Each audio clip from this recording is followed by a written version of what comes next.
Nagbabala ang bagong henerasyon party list laban sa mas maraming deficiency sa critical na public infrastructure at mga serbisyo kung patuloy nagagawa ng di makatwirang reallocation ng pondo ang gobyerno.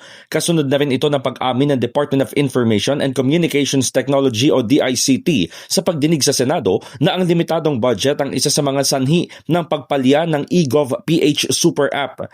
Ayon sa grupo ni Representative Robert Nazal, hindi ito katanggap-tanggap dahil sa halaga ng pondong dapat ay nakalaan para sa programa.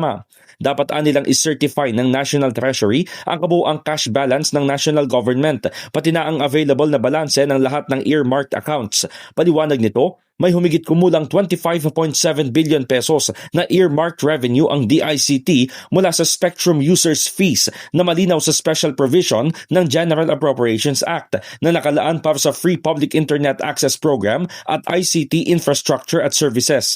Kasama rin dito ang hosting services ng eGov app. Noon pang 2025 GAA, kinukwestiyon na ang arbitrary o di makatwirang paggamit ng pondo ng ehekutibo, partikularang para sa specific programs, activities at mga proyekto.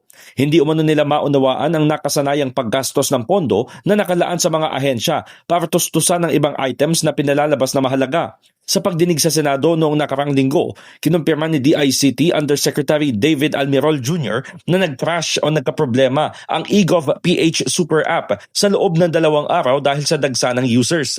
Dagdag ng BH Party List, kung paninindigan ng gobyerno ang paggamit ng earmarked revenue sa ibang bagay, makabubuting gawin itong legal at transparent sa pamamagitan ng pag-amyenda sa One Fund concept alinsunod sa Presidential Decree 1177.